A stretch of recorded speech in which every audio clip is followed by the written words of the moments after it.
Hello, everyone. Some stories find us in the middle of the night, when the lights are low and the only sound is the steady rhythm of machines keeping watch over fragile lives.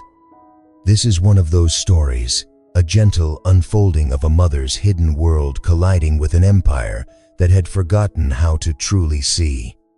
Come with me now into those corridors where everything is about to change. The clock on the wall read 2:47 a.m. But time had lost all meaning inside Langford Medical Center.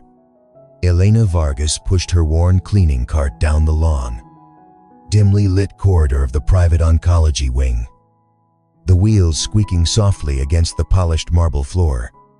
Each night felt the same endless hallways, the sharp smell of antiseptic, and the heavy silence broken only by the distant beep of machines fighting to keep people alive. She moved with practiced efficiency, her body knowing every motion. After 18 months of this routine, empty the trash, wipe every surface twice, refill the hand sanitizer stations, never make eye contact with the few doctors still on duty, stay invisible. That was the first rule if you wanted to survive here. Elena paused outside room 317 and glanced through the narrow glass window. Inside, a young boy no older than 7 lay connected to more tubes than she could count. His mother slept in the uncomfortable chair beside him, one hand still clutching his small fingers. The sight hit Elena like it always did, a sharp twist in her chest that made breathing difficult. Lila was the same age. Her own daughter was currently sleeping in their tiny one-bedroom apartment across town, watched by a kind but exhausted neighbor who accepted payment in groceries rather than cash. Lila's small body was waging its own quiet war against a rare autoimmune disorder that attacked her kidneys. The specialists had names for it that Elena could pronounce in 4 different languages. But none of those words changed the reality. The treatment that could save her daughter's life cost more than Elena would earn in 10 years, cleaning floors for the most powerful medical family in the state. The Langfords didn't just own this hospital. They owned the research labs on the top 3 floors. They owned the patents. They owned the politicians who approved their expansions. And most importantly, they owned the futures of everyone who walked through these glass doors. Elena knew their names better than she wanted to.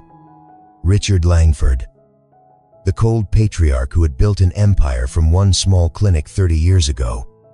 And then there was Damian, his only son and heir, the golden boy who treated the hospital like his personal playground whenever he decided to show up. She had seen him twice, both times from a distance. Tall, sharp-featured, always dressed in tailored shirts that probably cost more than her monthly rent. He never looked at the cleaning staff. People like her simply didn't register in his world.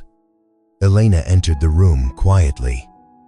Moving like a shadow, she emptied the wastebasket, replaced the tissues, and wiped down the side table without waking either mother or child. As she worked, her eyes drifted to the chart clipped at the end of the bed. Something felt wrong. The medication dosage listed for the morning round seemed slightly off for a child that size. Her hand froze for half a second. Old instincts, dangerous instincts stirred deep in her mind. For one reckless moment, she was no longer Elena the night cleaner. She was Dr. Elena Vargas again. The woman who had once been one of the youngest attending physicians in a prestigious hospital in Barcelona. The woman who could read a chart and see not just numbers, but a human life hanging in delicate balance. She blinked hard and looked away. That woman no longer existed. Not here. Not in America. Not after everything that had been taken from her in her home country. She finished cleaning and slipped back into the hallway, heart beating faster than the work required. These moments were becoming more frequent lately, the sudden flashes of knowledge she had spent years trying to bury. Every time they surfaced, they brought the same wave of grief and anger.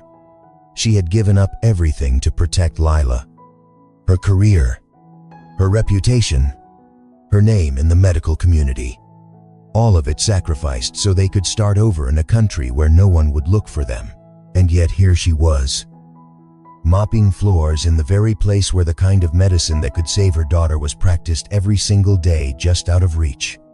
Elena reached the end of the corridor and leaned against her cart for a moment, allowing herself one deep, steadying breath. The exhaustion went deeper than her bones tonight. It lived in her soul. She pulled out her phone and opened the cheap case to check the time. A new message from her neighbor waited. Lila had another fever spike earlier. I gave her the medicine. She's sleeping now. Don't worry. But Elena did worry. She worried every second of every day. She was about to type a reply when the sound of elevator doors opening at the far end of the wing made her straighten. Heavy footsteps echoed down the marble. Expensive shoes, the kind that announced importance before their owner even appeared. Elena quickly turned her cart and began moving in the opposite direction. She knew that walk. She had memorized which staff members triggered danger and which ones could be ignored. This one was danger. Damian Langford had arrived, and for reasons she couldn't yet explain. Something in the air felt different tonight. Something was about to change. The footsteps echoed closer. A confident stride that belonged to someone who had never needed to sneak anywhere in his life. Elena didn't look up. She didn't need to.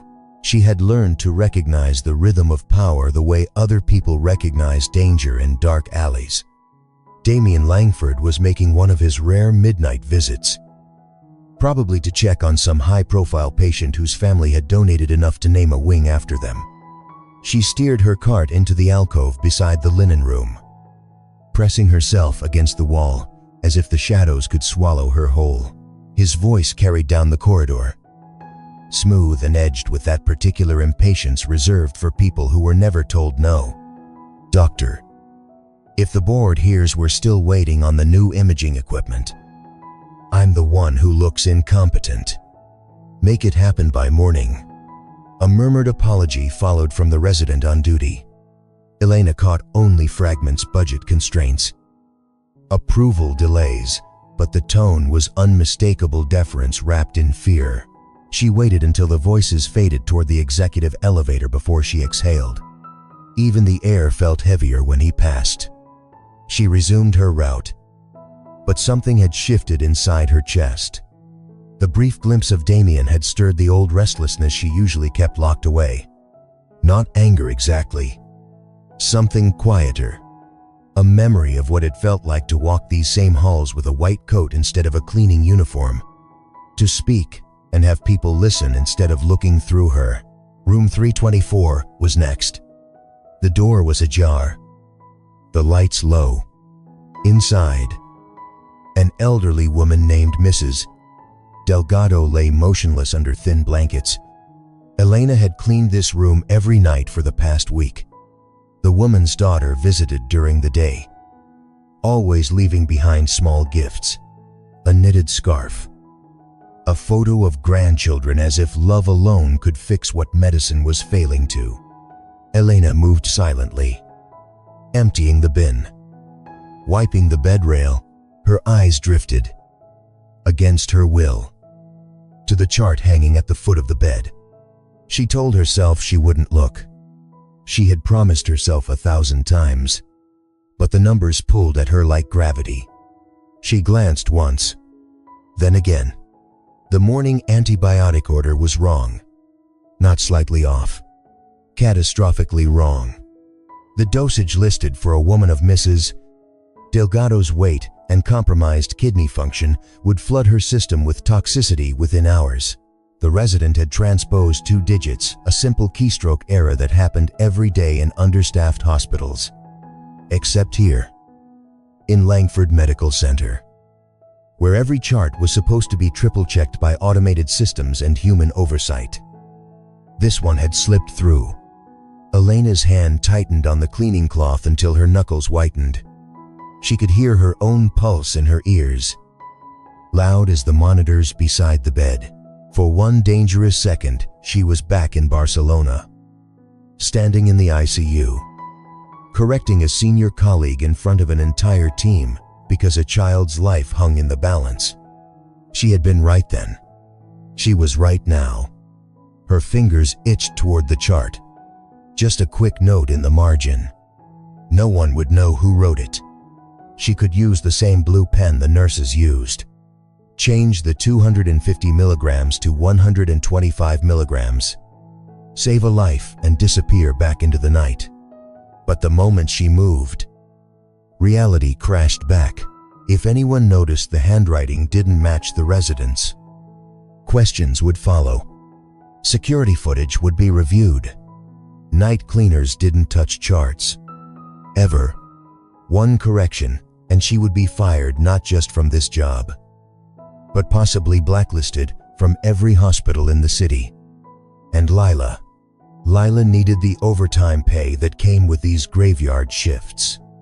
Needed the health insurance that barely covered half her medications. Elena closed her eyes. The internal war lasted only seconds, but felt like hours. Pride versus survival. The doctor she used to be versus the mother she had become. When she opened her eyes again, her decision was made. She didn't touch the chart with her hands. Instead, she reached for the small notepad she kept in her apron for grocery lists and supply requests. On a fresh page, she wrote in careful, anonymous block letters, dosage appears transposed. Recommend verification against patient weight and GFR before administration. Concerned staff. She folded the note once and slipped it between the pages of the chart where the resident would find it first thing on rounds. No signature. No trace. Just enough to trigger a second look. Elena stepped back. Heart hammering so hard, she was sure the monitors would pick it up. Mrs. Delgado stirred slightly in her sleep but didn't wake. The woman's breathing remained steady for now, as Elena gathered her supplies and backed out of the room. A strange warmth bloomed beneath the fear. Not triumph. Something deeper. The first flicker of pride she had felt in years. She had used her mind again. Not for money. Not for status. But because a life was at stake and she still knew how to protect it. The feeling terrified her. Because pride was dangerous. Pride had cost her everything once before her license. Her home. Her name. Pride had made her believe she could speak truth to power in a country where power answered with threats and exile. She pushed the cart faster now, needing distance from room 324 and from the part of herself that refused to stay buried. The corridor stretched ahead, endless and sterile. Somewhere above her, on the executive floors, Damian Langford was probably pouring himself a drink and congratulating himself on another successful night of being untouchable. He had no idea that down here, in the invisible layers of his empire, one of his lowest paid employees had just quietly saved a patient from his own system's negligence. Elena reached the end of the wing and paused at the window overlooking the city. The lights of downtown glittered like distant stars. Somewhere out there, Lila was sleeping under a thin blanket in a room that smelled of damp and cheap air freshener. She whispered to the glass, voice barely audible, "I'm still here. Mia, still fighting in the only way they let me." But even as she said it, she felt the crack widening inside her. The correction had been small, a single note, yet it had awakened something she had sworn to keep dead and buried. And that something was hungry for more.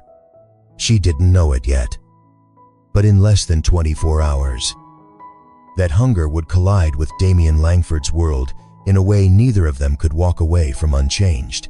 Damian Langford didn't walk into a room so much as claim it. The executive elevator doors slid open on the oncology floor at 312 a.m. and the temperature in the corridor seemed to drop 3 degrees. Elena was refilling a soap dispenser at the nurse's station when she heard the familiar click of Italian leather soles. She didn't turn. She had perfected the art of becoming furniture head down. Shoulders rounded. Movements small and purposeful. But something in her peripheral vision refused to ignore him tonight. He was taller than she remembered from the 2 previous sightings. Maybe 6'2". With the kind of posture that came from generations of people stepping aside. Dark hair cut sharp at the temples. Jawline like it had been carved for boardroom portraits. His charcoal shirt was open at the collar. Sleeves rolled once, as if even the act of dressing down required effort. In one hand, he carried a tablet.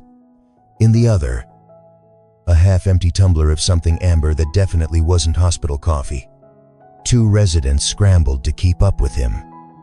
Clipboards clutched like shields. Mr. Langford. The latest trial data from the Phase 3 immunotherapy. Save it. Damian cut in. Voice low, but carrying. I read the summary in the car. The numbers are soft. Tell the lab to tighten the protocol, or I'll find a team that can. The younger resident, a woman barely out of her residency, flinched as though he'd raised a hand. Elena watched the exchange in the reflection of the soap dispenser's chrome surface. She saw the way the residents' eyes darted. The way their spines curved slightly forward in automatic submission. She had seen that posture before. In another life. In another country where men in expensive suits decided who lived and who waited. Damian stopped at the central monitor station and tapped the screen with 2 fingers. Why is Mrs. Delgado still listed for the 200 mg push? Her GFR is tanked. She'll go into acute kidney failure before breakfast. Elena's stomach tightened so hard she felt it in her throat. He had caught the same error she had risked her job to flag. Except he hadn't risked anything. He simply pointed. And the world rearranged itself around his finger. The charge nurse, a no-nonsense woman named Carla who had worked here 23 years, spoke up carefully. Sir. The order came through from Dr. Paddle's team. We were about to catch it on rounds. About to isn't good enough. Damian's tone stayed even. Almost bored. I don't pay 7-figure salaries for about to. Fix it. And while you're at it, pull every chart that resident has touched in the last 48 hours. If there's another mistake like this, I want his badge on my desk by sunrise. Carla nodded once. Tight-lipped. The residents scattered like startled birds. Damian remained standing at the station, scrolling through data with the detached focus of a man reviewing stock tickers rather than human lives. Elena kept wiping the same section of counter. Slow circles, willing herself to disappear. But her mind was racing. He had spotted the dosage error in under 10 seconds. No hesitation, no second opinion. Just instant. Surgical certainty. That was the part that burned. Because she had seen the same certainty in her own hands once. The same ability to glance at numbers and see the invisible thread connecting labs. Vitals. History. And outcome. The difference was, when she had exercised that certainty in Barcelona, it had ended with armed officials at her door and a one-way ticket to exile. When Damian Langford exercised it, entire departments trembled and budgets magically realigned. He turned suddenly, as if sensing eyes on him. Elena dropped her gaze to the counter, heart slamming against her ribs. For one terrifying second she thought he might speak to her. Instead, he addressed Carla again, voice carrying just enough to reach Elena's ears. Also, the cleaning crew left streaks on the glass in the family lounge again. I had a donor in there tonight who donates 7 figures a year. He shouldn't have to look at his reflection through smudges. Tell whoever's on nights to do it properly, or find someone who can. Elena's cloth stilled. She felt the words land like small stones against her skin. Not because the criticism was unfair, she had noticed the streaks herself, and planned to redo them on her next pass. But because of the way he said it, as if the people who kept his empire sterile and safe were interchangeable parts. Easily replaced. Easily blamed. Carla's reply was professional. But Elena caught the microscopic tightening around her mouth. "I'll handle it personally." "Mr. Langford." Damian gave a curt nod. Already moving on. As he passed the nurse's station, his gaze swept across the room without landing on any one person. Elena might as well have been part of the wall. In his world, she was. She was the hands that made the place gleam so his donors felt important.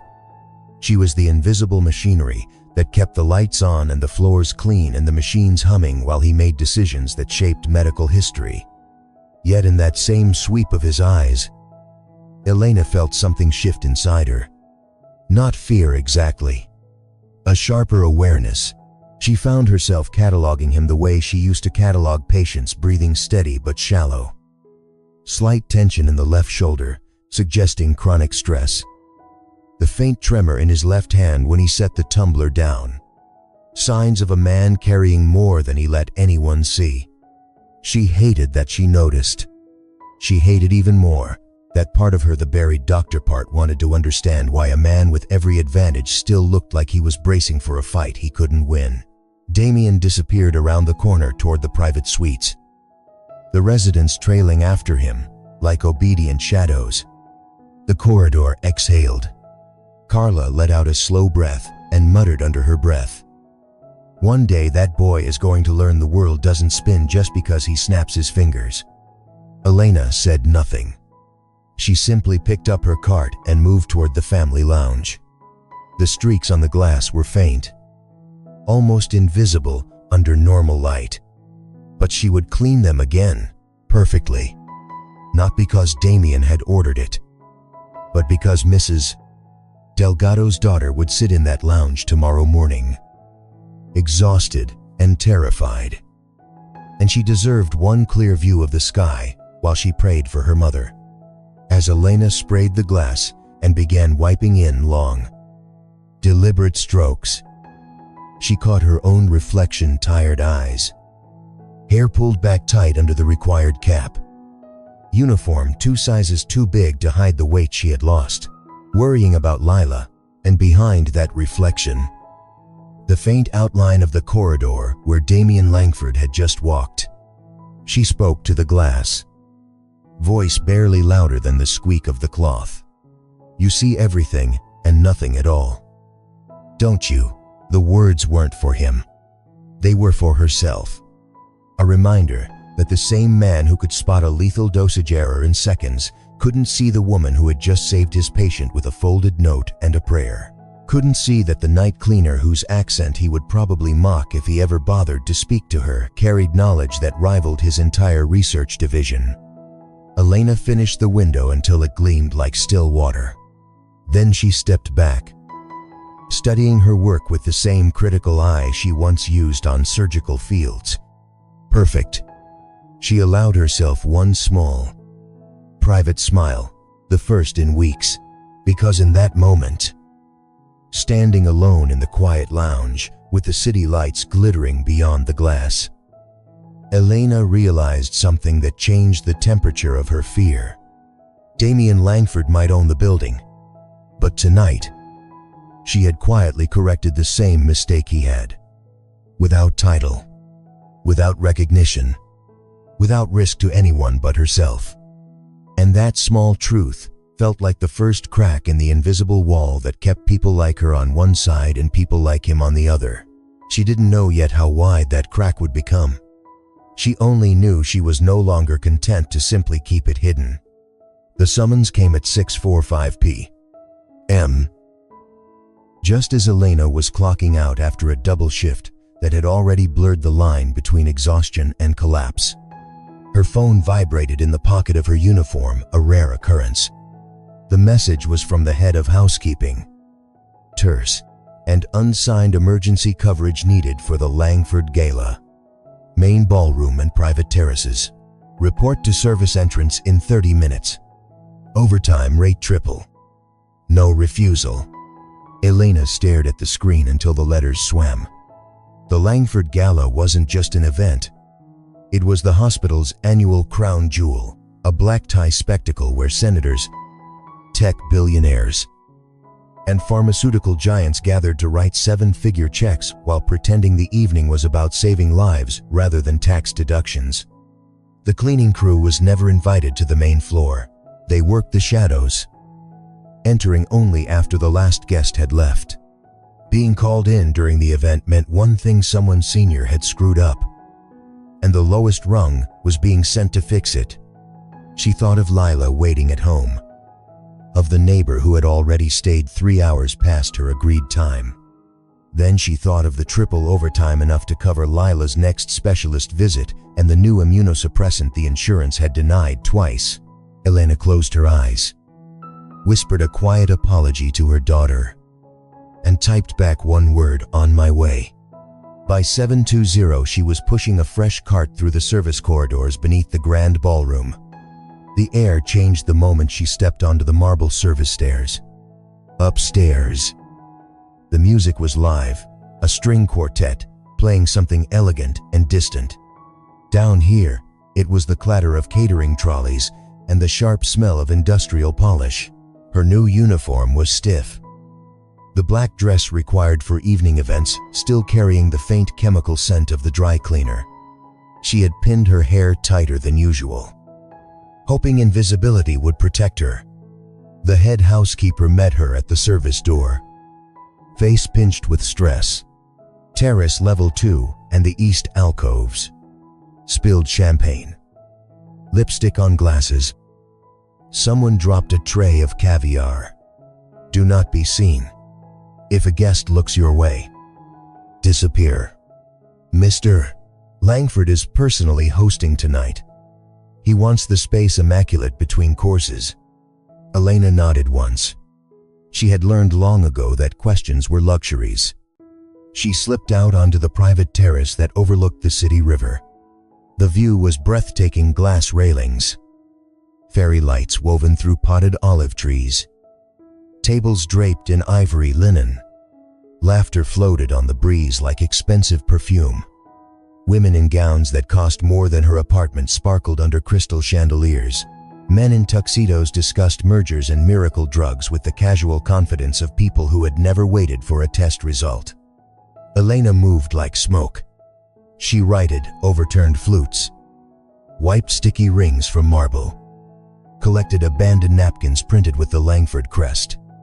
Every motion was precise, as silent.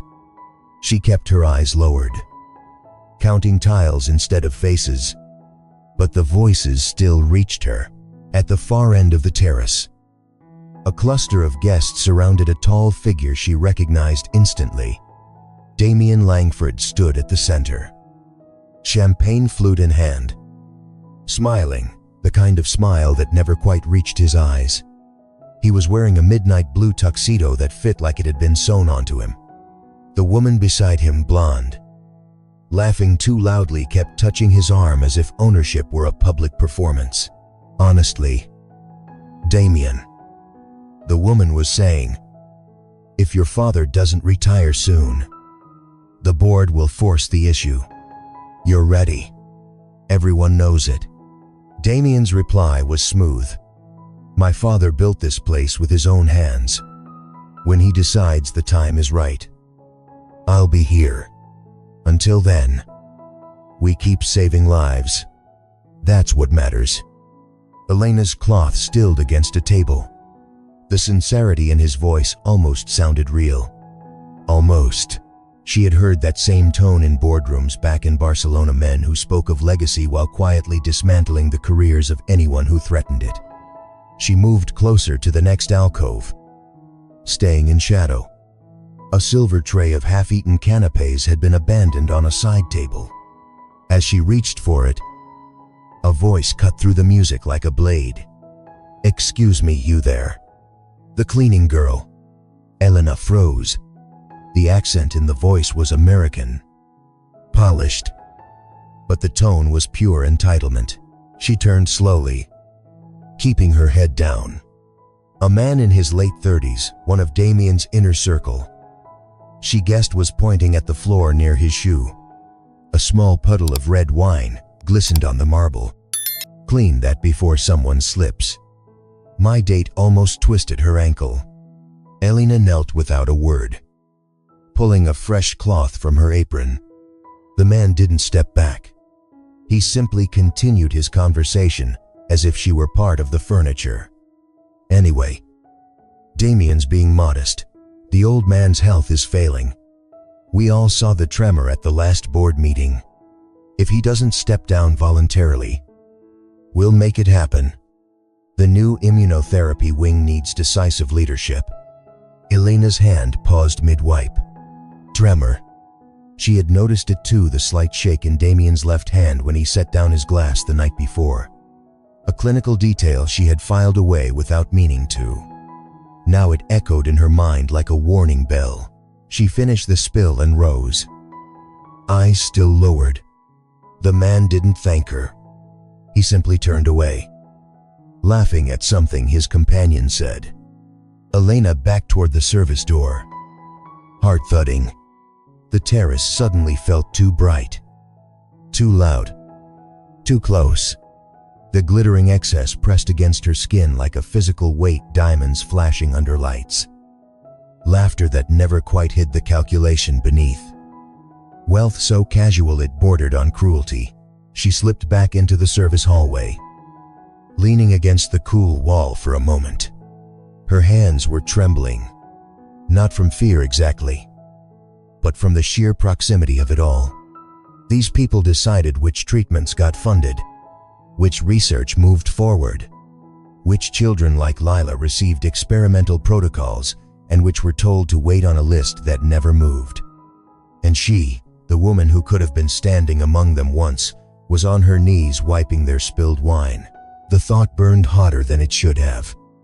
She was about to push her cart toward the next section when the head housekeeper appeared again. Face pale. Change of plans. Mr. Langford wants the main ballroom floor swept between the speeches. Something about a photographer capturing the pristine elegance. You're the only one on this level with the right uniform. Go. Now. Elena's stomach dropped. The main ballroom. The heart of the gala, where Damian Langford would be giving the welcome address in less than 20 minutes. She wanted to refuse.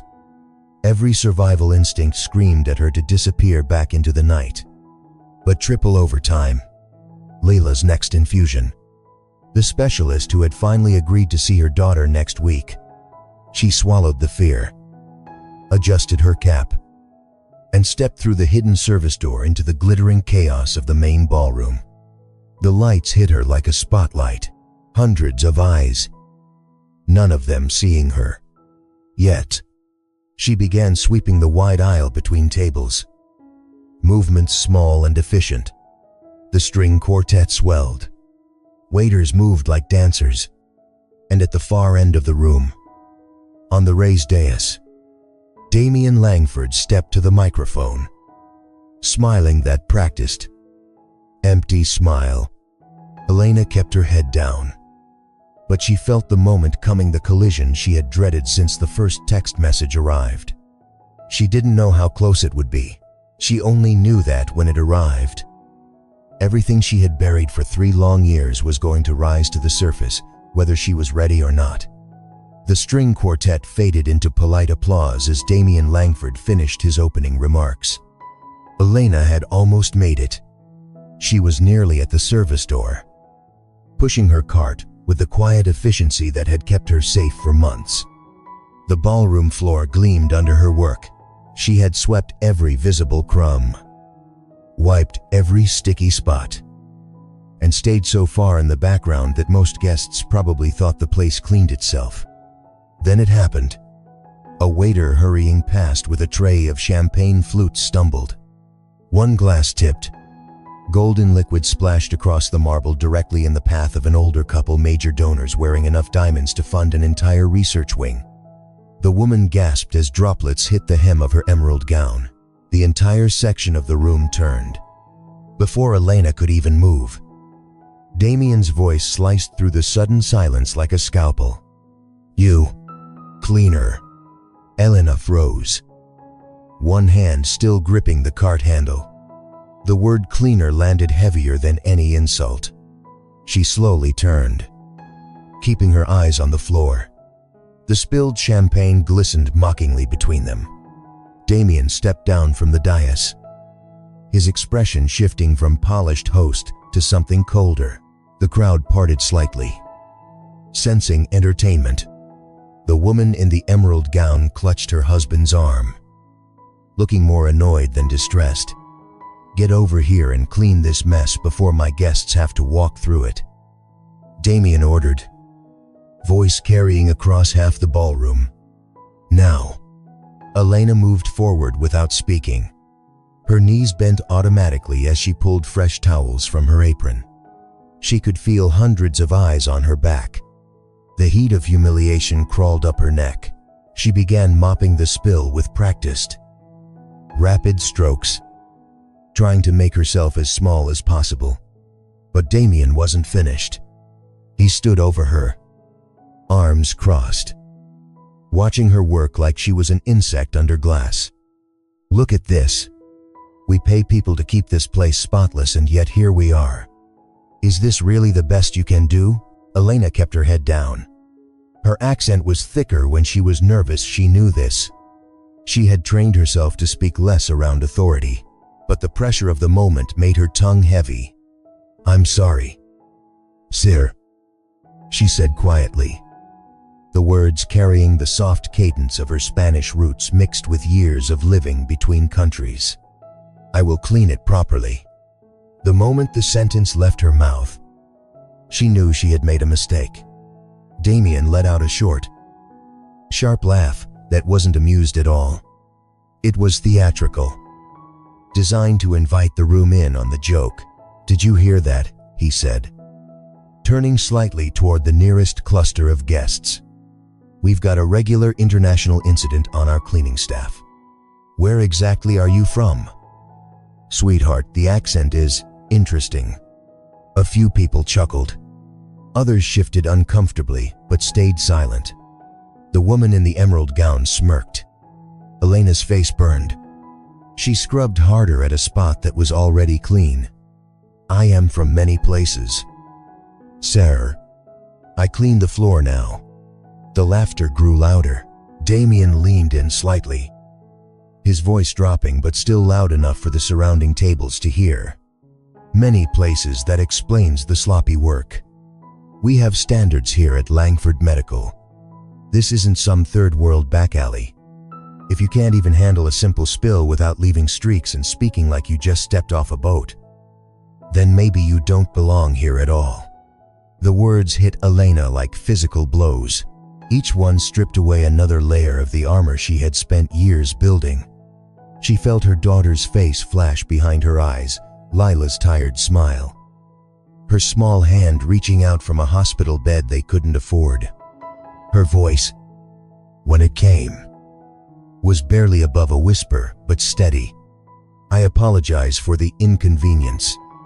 It will not happen again." "Oh, you're right about that," Damian said, his tone turning ice cold. He raised his voice so the entire ballroom could hear. "You're fired, effective immediately. Security will escort you out. We don't tolerate incompetence at this level, especially not from people who can barely speak the language properly." The room went deathly quiet except for a few scattered murmurs.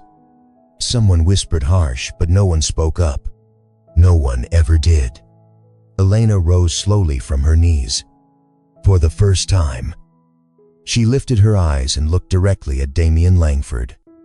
Not as a cleaner, not as a shadow, but as the woman who had once commanded operating rooms and challenged senior physicians across continents.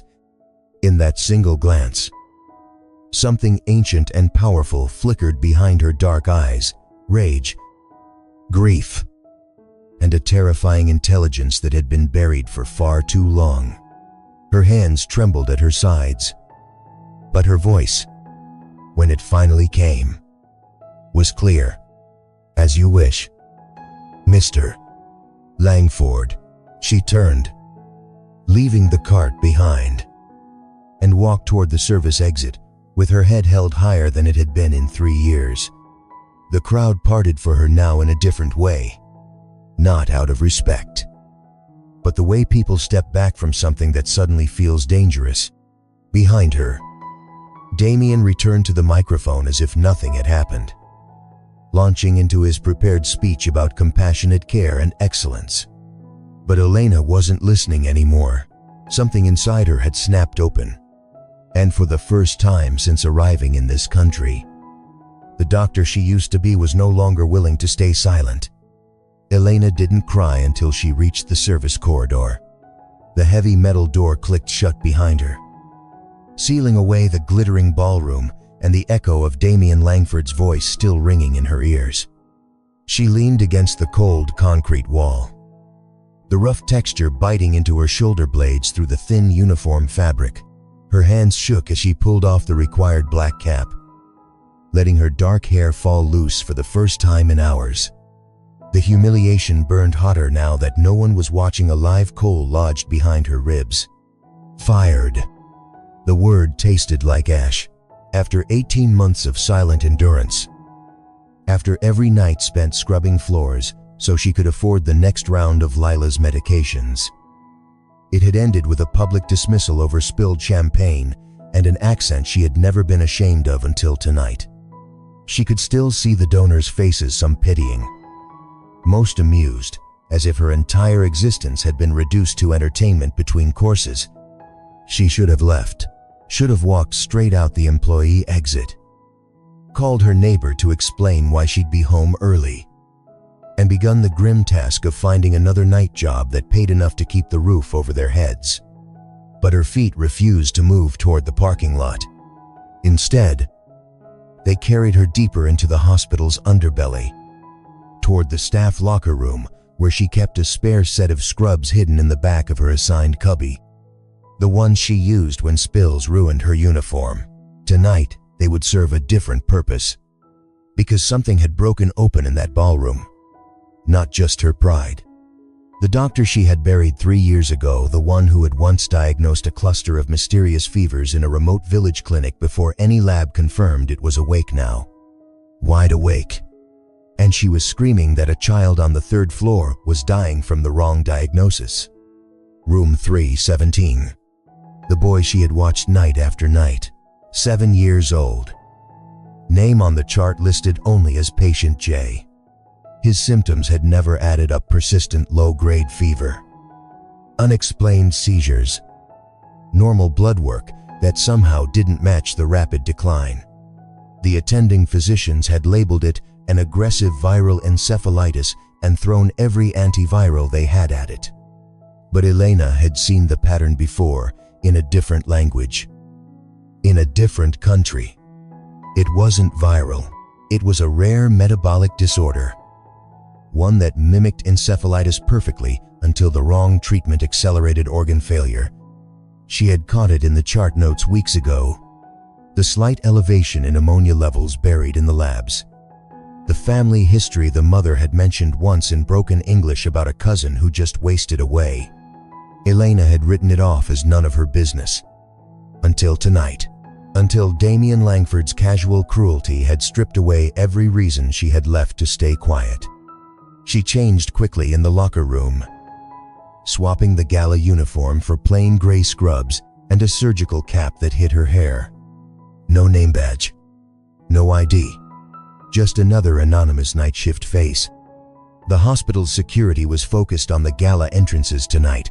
No one would question a cleaner-turned-scrub nurse moving through the lower corridors. She moved like someone who belonged. Shoulders back, but eyes down.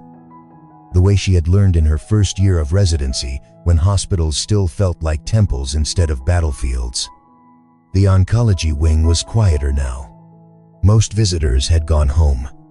The gala crowd remained upstairs, oblivious. Elena slipped into the stairwell and climbed to the 3rd floor, heart hammering with every step. This was insane. She was fired, If security caught her, they could call the police. Worse, they could connect her to the woman Damian had just humiliated and make sure no hospital in the state ever hired her again. Lila's face flashed in her mind, small, pale, trusting. The thought should have stopped her. It didn't. She reached room 317 and paused outside the door, listening. The mother was inside, murmuring soft Spanish lullabies through tears. The boy's monitors beeped in irregular patterns, too fast, too unstable. Elena pulled a fresh chart printout from the hallway printer, something she had done 1,000 times legitimately, and stepped inside as if delivering updated orders. The mother looked up, eyes red-rimmed. They said he's getting worse. They keep changing the medicine, but nothing helps. Elena didn't speak at first. She moved to the bedside, pretending to check IV lines. Her hands steady now, the way they used to be in the OR, moved with quiet authority. She glanced at the monitors, then at the boy's chart. The latest lab results had come back. Ammonia levels spiking, exactly as she feared. She leaned closer to the mother, voice low and calm, switching seamlessly to Spanish so the words wouldn't carry. "Señora, I'm not supposed to be here, but your son, this isn't encephalitis. It's a urea cycle disorder. The antivirals are poisoning him. We need to stop them now and start sodium phenylacetate and arginine. I can show you how to request the emergency protocol." The mother stared, confusion and desperate hope colliding on her face. "Who are you?" Elena met her eyes for the first time. "Someone who knows what it feels like to watch your child suffer while the people with power look the other way. Please, trust me for 5 minutes." She didn't wait for full permission. She couldn't. Time was measured in heartbeats now. Elena pulled the tablet from its wall mount, the one doctors used for quick overrides, and logged in with the generic night shift code every cleaner had memorized for supply requests. The system accepted it. She navigated to the medication orders with fingers that remembered every shortcut, deleted the antiviral drip, entered the precise metabolic rescue protocol she had administered once in a Barcelona ER during a similar case that had ended in a child's full recovery. Her pulse roared in her ears. Every second risked discovery. But the boy's color was already shifting, faint pink returning to his lips as the wrong drug stopped flooding his system. The mother clutched her hand, silent tears streaming. "Why are you doing this?" she whispered. "They fired you tonight. I saw it on the monitors in the family lounge. Everyone saw." Elena finished the last entry and logged out. She turned to the woman, the weight of 3 years of silence pressing on her chest. "Because no child should pay for other people's arrogance. Not yours. Not mine. Not his." She nodded toward the boy, whose breathing had already steadied. "Tell the day team the override came from an anonymous consult. They'll run the tests and confirm. Your son will live." She slipped out before the mother could ask more. The corridor felt longer on the way back. Every footstep echoed with the knowledge that she had just crossed a line there was no returning from. She had used her real knowledge, the forbidden, exiled part of herself, to save a life inside the very empire that had just discarded her. Guilt and fierce pride tangled inside her chest until she couldn't tell them apart. She had risked everything for a boy she didn't know, for a mother who reminded her too much of herself. And in doing so, she had become the very thing Damian Langford and his world feared most, someone who refused to stay invisible. As she reached the service exit and stepped into the cool night air, Elena paused under the hospital's glowing sign. Her hands still carried the faint scent of antiseptic. Her mind raced with the next impossible step, getting back inside tomorrow without being recognized, making sure the boy's recovery was documented properly, protecting Lila from the fallout. She was no longer just a fired cleaner. She had become the silent observer who had decided to stop observing. And somewhere inside the building she had just left, the first domino in Damian Langford's perfect world had already begun to fall. Elena stood under the sodium glow of the staff parking lot lamp, the night air sharp against her skin after the sterile warmth of the hospital. Her spare scrubs felt wrong now. Too clean. Too much like a costume she had no right to wear anymore. The fired cleaner. The woman who had just risked prison to rewrite a child's death sentence on a borrowed tablet. Her phone showed 417 a.m. 3 missed calls from her neighbor. One photo of Lila sleeping peacefully with the new medication bottle beside her pillow. The sight should have sent Elena running home.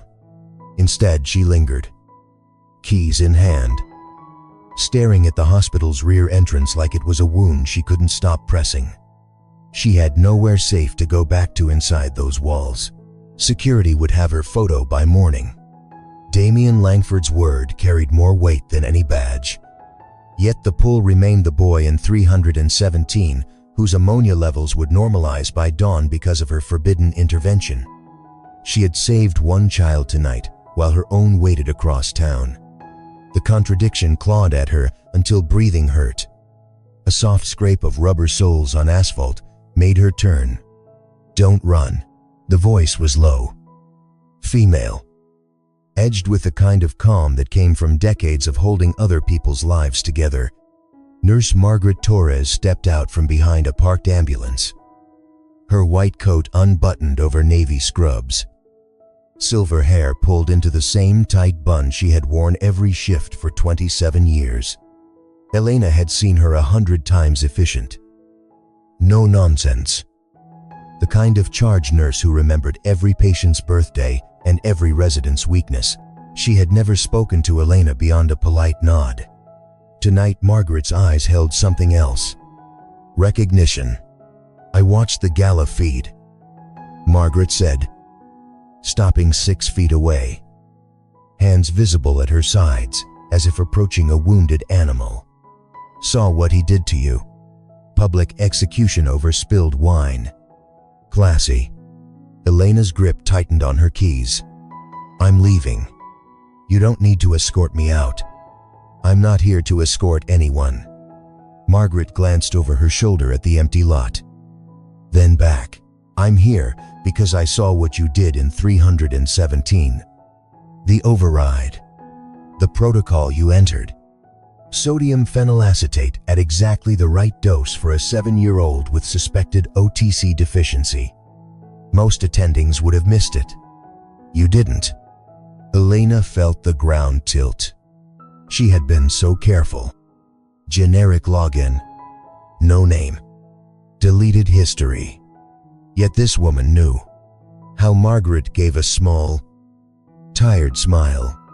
"Because I've been watching you for 4 months. The anonymous note in Mrs. Delgado's chart last week. Same block handwriting you used on supply requisitions. The way you pause at certain rooms. Reading vitals like they're poetry. The Spanish lullabies you hum under your breath when you think no one's listening, not tourist Spanish. Medical Spanish. The kind they teach in Madrid residencies." Elena's throat closed. She took 1 step back toward her car. But Margaret didn't advance. "I ran your face through the old international physician database once. Just curiosity after I saw you correct a central line placement from across the hallway without saying a word. Dr. Elena Vargas. Barcelona. Langford. Graduated top of your class. Published on rare metabolic disorders before you disappeared off the grid. Exiled after you testified against a pharmaceutical cover-up that killed 14 kids. They stripped your license. Threatened your family. Sound familiar?" The parking lot lights blurred. Elena hadn't heard her real name spoken aloud in 3 years. It felt like a key turning in a rusted lock. "Why didn't you report me?" "Because I'm tired of watching good doctors get crushed while men like Damian Langford play God with other people's children." Margaret's voice dropped even lower. His father Richard is the real reason I stayed all these years. Brilliant surgeon once. Now his hands shake so badly he can't hold a scalpel. Parkinson's. Advanced. Damian's been hiding it. Pushing the board to fast-track him into the CEO chair before the old man's condition leaks. But the protocols Damian's approving, they're cutting corners on safety trials. I've seen the internal memos. Kids are going to die so the stock price stays pretty. Elena's mind raced through every night she had spent here. Every chart she had silently corrected. Every instinct she had buried. The power imbalance she had felt since the first day suddenly had a deeper shape, not just wealth against poverty, but legacy against truth. Margaret took one careful step closer. The boy you saved tonight, his mother told me everything in the stairwell. She thinks you're an angel.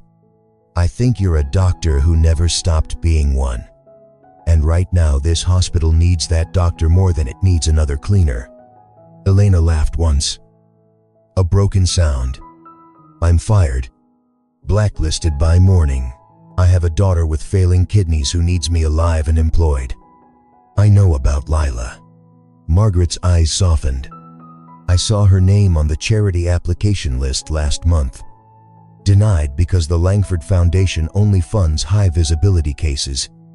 I pulled strings to get her on the waitlist for the new trial upstairs, the one Damian personally controls. One word from me and she moves to the top. But I need something from you first. The offer hung between them like a lifeline wrapped in barbed wire. Elena felt the old terror rise, the memory of officials in Barcelona dragging her from her apartment at dawn. The threats against her infant daughter, if she didn't recant her testimony. Trust had cost her everything once. Margaret seemed to read the fear. I'm not asking you to expose yourself. Not yet. I'm asking you to let me help you stay inside these walls. I can get you a temp badge under a different name. Night shift respiratory tech, no one questions them. You keep doing what you do best, seeing what others miss. I'll run interference with security. With Damian. And when the time comes when Richard Langford's condition crashes and his son tries to bury it, we'll need someone who actually knows how to save him. Elena stared at the older woman. Margaret's face carried its own map of battles, faint lines from years of night shifts. Eyes that had watched too many parents leave without their children. This wasn't pity. This was recognition between two people who had both chosen the losing side of medicine more than once. The first fragile thread of trust pulled tight in Elena's chest. Not full surrender. Not yet. But enough to make her shoulders drop half an inch. Why risk your job for me, she asked quietly. Because 23 years ago I was the young doctor who stayed silent when a board member's mistake killed my best friend's son. I've carried that silence every single day since. I'm done carrying it alone. The wind picked up, carrying distant sirens from the city. Elena looked toward the hospital's glowing windows. Then back at Margaret. Inside her, the solitary survivor who had crossed borders with nothing but a diaper bag and a fake passport felt something crack open wider than fear. She nodded once. Temporary badge. Respiratory tech. Nothing more until I say. Margaret's smile was small, fierce, and real. Welcome back to the fight, Doctor. She slipped a plain white envelope into Elena's hand, already prepared. Already containing the new ID, access codes, and a single handwritten note. Room 412. Richard Langford. Admitted under alias. Tremor worsening. Watch tonight. Elena tucked the envelope inside her scrubs. For the first time in 3 years, she wasn't walking away from the hospital alone. She was walking toward it with an ally. And somewhere on the upper floors, Damian Langford slept in his private suite, unaware that the woman he had publicly broken had just been quietly rebuilt by the one person he had never bothered to notice. The Empire's first real fracture had found its voice. Elena's new badge felt heavier than it should have. The plastic rectangle clipped to her gray respiratory tech scrubs read Maria Ruiz Night Support in crisp black letters. Margaret had slipped it to her in the locker room at 1047 p.m. with nothing more than a nod and the words 412 is quiet tonight. Too quiet. Elena had swallowed the lie that had become her life and stepped onto the floor as someone else again. The corridor on the executive wing smelled different from the oncology floors below, less antiseptic. More money, mahogany trim, soft lighting that hid the monitor's glare. Private rooms, the size of her entire apartment. Room 412 sat at the end like a guarded secret. Richard Langford's alias was listed as Mr. Harlan, a retired consultant with vague neurological symptoms. No press, no family photos, just a single security guard who nodded at her new badge without question. Elena pushed the respiratory cart she didn't actually need and paused outside the door. Through the narrow observation window she saw him, the man whose name was on half the buildings in the city. Richard Langford lay propped against pillows, eyes half closed, left hand resting on the blanket with that faint tremor she had noticed weeks ago in his son. The monitors painted a deceptive calm, oxygen steady, heart rate normal. But Elena's trained eye caught the subtle signs, slight asymmetry in his pupils. The way his fingers curled inward when he thought no one was looking. Advanced Parkinson's. Yes, but something else layered on top. Something acute. She had come to observe. Nothing more. Margaret's note had been clear: watch, document, stay invisible. Yet the moment she stepped inside, under the pretext of checking the humidifier, the room shifted. Richard's eyes opened fully. For the first time since she had entered this building, someone from the Langford world looked at her directly. "You're new," he said. His voice was still commanding, but the words carried a faint slur at the edges. "Temporary float." "If, sir," Elena answered in the neutral tone she had practiced.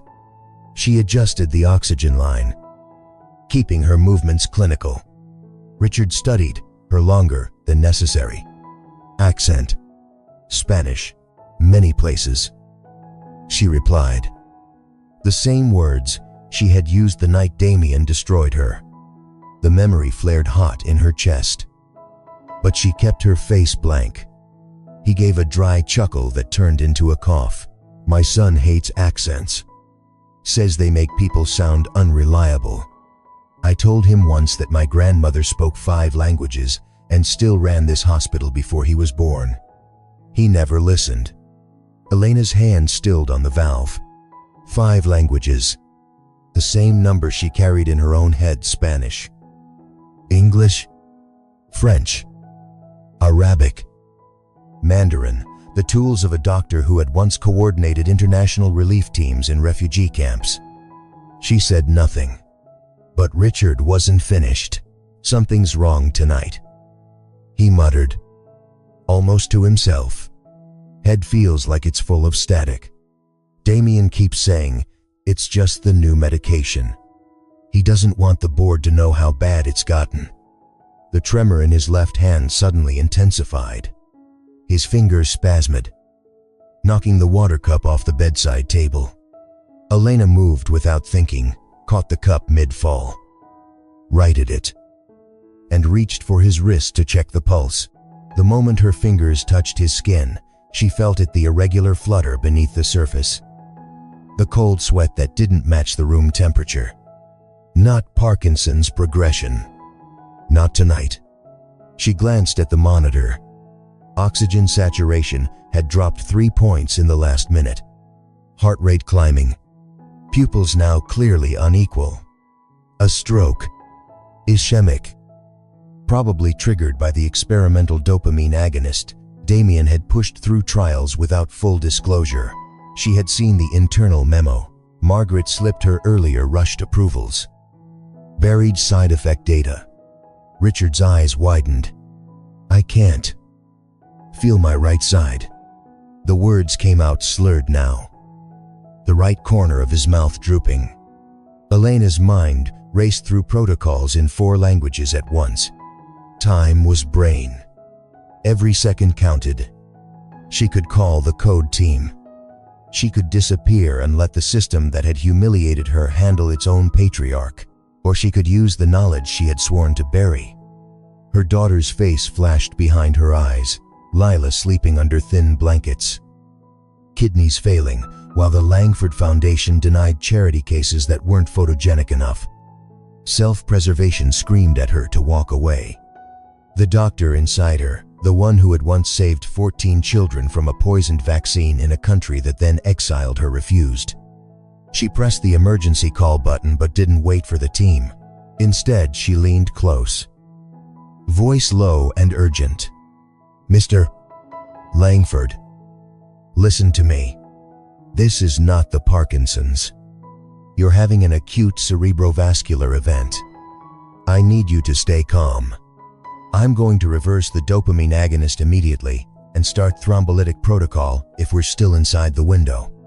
His eyes sharp despite the failing body locked on hers. "Who are you really?" Elena didn't answer.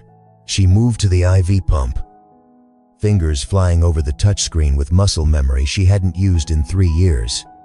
She overrode the safety lock, using the same generic code Margaret had given her, canceled the experimental drip, and entered the precise counteragent dosage she had memorized from a 2018 French journal article on iatrogenic stroke in Parkinson's patients.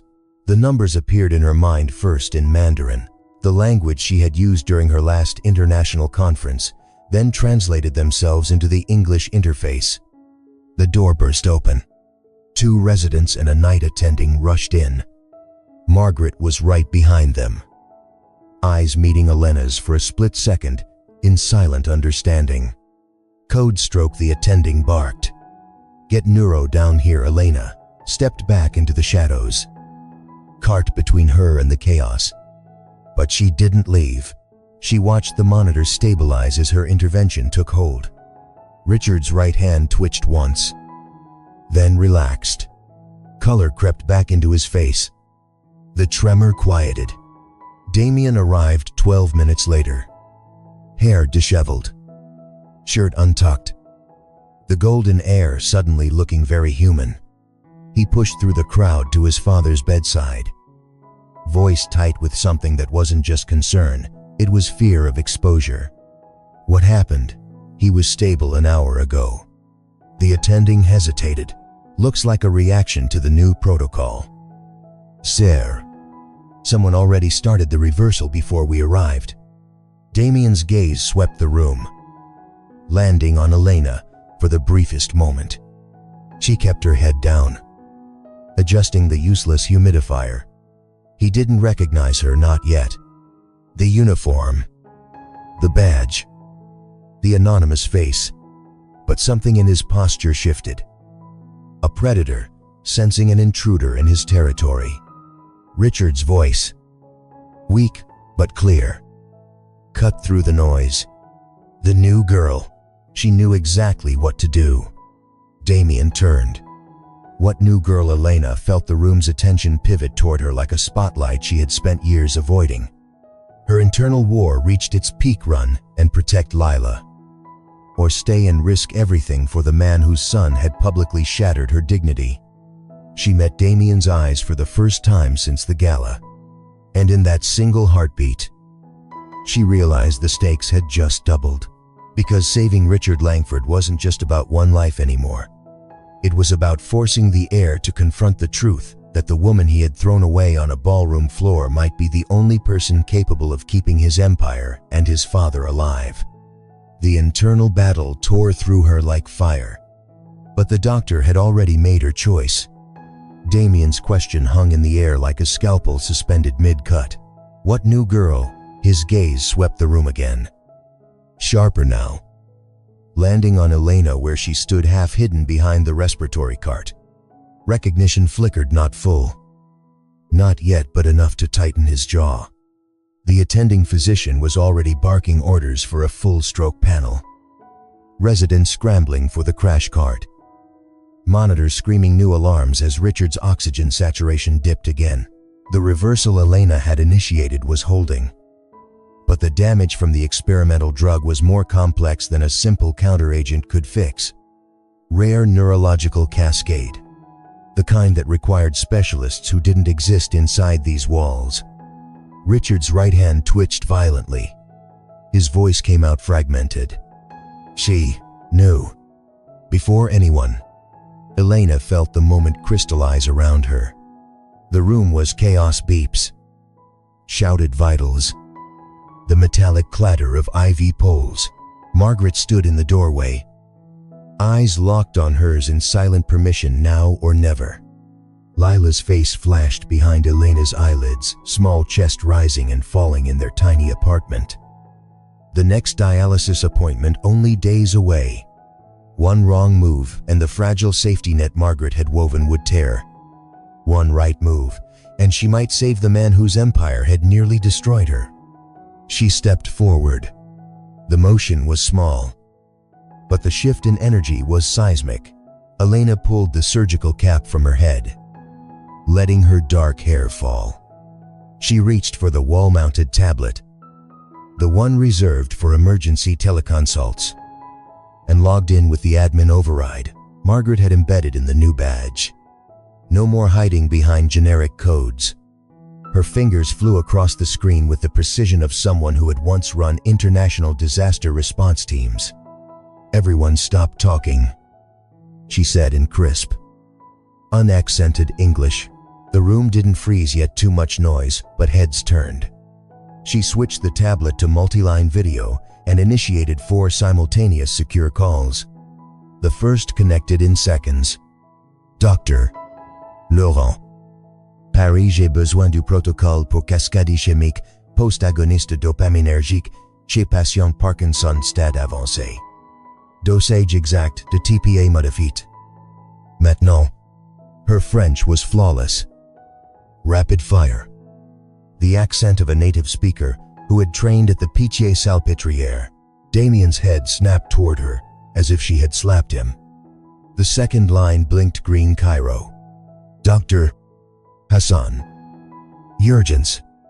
Le patient montre signe de thrombose multifocale. Préparez l'angiographie virtuelle et envoyez les images en temps réel. Nous n'avons pas le temps pour les formalités." Arabic flowed from her tongue like water. Precise medical terminology rolling without hesitation. The third line, Beijing. "Dr. Zhang. Mandarin protocol for iatrogenic neurotoxicity. Initiate remote thrombolysis guidance. Patient's NIH stroke scale is climbing. We coordinate in real time." The tonal shifts were effortless, the technical vocabulary exact. And finally, back to the room in English neuro team. "Clear the line for shared feed. I need the latest MRI overlay synced to all 4 specialists simultaneously." The tablet screen split into 4 live windows, 4 of the world's leading experts on rare Parkinson's complications, pulled from their respective time zones at 1123 p.m. local time. They began speaking over one another in their languages. Elena translated and directed without missing a beat, switching between all 4 tongues mid-sentence as naturally as breathing. "Doctor, Laurent says increase TPA to 0. 7 milligrams per kilogram no. Hassan. Not the standard dose. The modified one from the 2022 Lancet study. Zhang. Confirm the vessel occlusion on your end. Oui. Exactement. Send the coordinates to the angio suite now." The room had gone completely silent. Residents stood frozen with syringes in hand. The attending's mouth hung open. Margaret allowed herself the smallest nod of pride. And Damian Langford, heir to an empire built on medical supremacy, stared at her as if she had stepped out of a nightmare wearing his father's face. "Who the hell are you?" he demanded, voice cracking for the first time since she had known him. Elena didn't look at him. She kept her eyes on Richard, whose color was returning as the coordinated protocol took hold. The 4 specialists on screen were now arguing constructively in their native languages. Elena mediated in all of them at once, her voice weaving through the chaos like a conductor directing an orchestra of lives.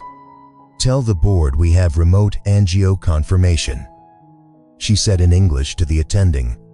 Then to the screen in Arabic, "Hassan. Mercy, the clot is lysing. Maintain heparin at 12 units per kilo." Back to French, Laurent. "Votre recommandation était parfaite." To Mandarin Zhang. "Excellent work. Patient stable for transfer." Only when Richard's monitors settled into a steady rhythm did she finally turn to face Damian. Her posture had changed. Shoulders straight, chin lifted. The woman who had knelt on the ballroom floor wiping spilled champagne was gone. In her place stood Dr. Elena Vargas, the exiled physician who had once testified before international tribunals. The mother who had crossed oceans with nothing but a baby and forbidden knowledge. "I am the woman you fired for having an accent," she said quietly. "Imperfect, uninflected English. The same woman who just saved your father's life by doing in 6 minutes what your entire research division couldn't do in 6 months. Damian's face drained of color. The golden boy who had mocked her in front of senators and billionaires now looked like a child who had broken his favorite toy and discovered it had been irreplaceable all along. The 4 specialists on the tablet were still visible, watching the exchange with professional curiosity. One of them, Dr. Laurent, actually chuckled in French. "C'est elle, la légendaire Vargas de Barcelone. Nous pensions que vous aviez disparu." Elena allowed herself one small, exhausted smile. "I did, but some things refuse to stay buried." Richard's voice came weak but clear from the bed. "Zun, listen to her. She's the real thing." Damian took one involuntary step back. The weight of the entire room, the specialists, the staff, his father's steadying gaze pressing down on him. For the first time in his life, the heir had no script, no authority, no escape. Elena felt the transformation settle into her bones. Not triumph yet, something quieter and far more dangerous. The knowledge that she had just stepped out of the shadows permanently. The humiliation at the gala had been the breaking point. This commanding the world's experts in 4 languages, while the man who had destroyed her watched in stunned silence, was the beginning of something earned. She turned back to the tablet. "Gentlemen, we have him stable. Thank you. I will send full case notes within the hour." 4 screens blinked off. The room remained frozen. And in that silence, Elena Vargas, night cleaner turned ghost doctor, finally felt the power balance in the Langford Empire tilt. One multilingual heartbeat at a time. The silence in room 412 stretched like a held breath. 4 world-class specialists had just signed off, their faces vanishing from the tablet screen. But their voices still echoed in Elena's mind. French precision, Arabic urgency, Mandarin clarity, all woven through her own tongue, as if the languages had never been locked away. Richard Langford's monitors settled into a steady green rhythm. His right hand flexed once, testing the return of feeling. The attending physician stood frozen mid-step. Searing a still uncapped, residents stared as though Elena had stepped out of a myth. Damian Langford looked like a man who had watched his reflection crack in real time. He took one step toward her, then stopped. The golden heir, the man who had publicly dismantled her in front of donors and senators, now searched her face with something raw and unfamiliar. Fear, recognition, both. "You." His voice cracked on the single syllable. He cleared his throat, trying to reclaim the room. "You're the cleaner from the gala. The one He couldn't finish the sentence. The word fired hung between them like smoke. Elena felt every eye in the room shift to her. Margaret stood guard at the door, expression unreadable, but eyes burning with quiet pride. The attending opened his mouth, closed it. No one spoke. The power in the air had inverted so completely that even the machines seemed to wait for her next word. She could end it here. Step back into shadow. Let Damian claim the credit. Say the override came from his team, that he had called in the specialists. The board would praise him. The press would call it visionary leadership. She could return to the respiratory tech badge. Keep her head down. Protect Lila from the storm that full exposure would bring. Her past in Barcelona was still alive on certain watch lists. One leaked name and the threats that had driven her across an ocean could follow her here. Officials, lawyers, men who had once promised to make her daughter disappear if she ever resurfaced as Dr. Elena Vargas. Or she could speak. The choice tore through her like a scalpel drawn slowly across old scars. Lila's face rose behind her eyes, the small body hooked to dialysis 3 times a week, the tiny hand clutching a stuffed fox during the worst nights. The whispered promise Elena had made in the dark, "Mommy will keep you safe no matter what." Revealing herself fully meant paperwork, background checks, international verifications. It meant the Langford legal team digging into her exile. The pharmaceutical giants she had once testified against possibly learning her new location. It meant risking the one thing she had never gambled, her daughter's fragile chance at a normal childhood. But staying silent meant letting the man who had mocked her accent, who had reduced her to the cleaning girl, walk away with the glory of saving his own father. It meant another night cleaner somewhere else would one day kneel on a ballroom floor while powerful men laughed. It meant betraying the doctor she had buried, the woman who had once chosen truth over safety in a courtroom across the sea. Elena's hands trembled at her sides. The internal contradiction she had carried for 3 years stood fully exposed now, mother versus healer, survivor versus truth-teller. She had spent every waking hour since crossing the border teaching herself to be small. Tonight, in 4 languages, she had been enormous. Damian took another step closer. His usual arrogance had fractured. What remained was a man staring at the cost of his own cruelty. "I didn't know," he said quietly. The words sounded foreign in his mouth. "About the gala. About any of this. If I had, you didn't look." Elena cut in. Her voice was steady, but the accent she had once tried to flatten now carried every year of displacement.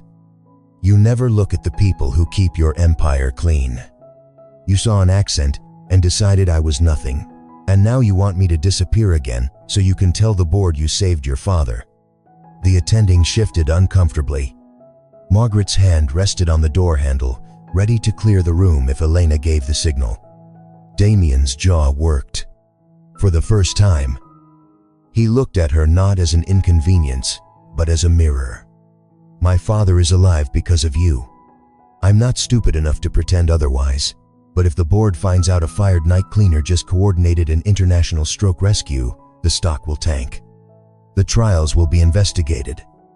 Everything my father built, everything I've been trying to protect could collapse." He paused, then added the part that made Elena's stomach twist. "And your daughter, Lila. I saw her name on the foundation waitlist. If this blows up, the charity funding gets frozen. The trial she needs, it disappears." The threat wasn't spoken as cruelty this time.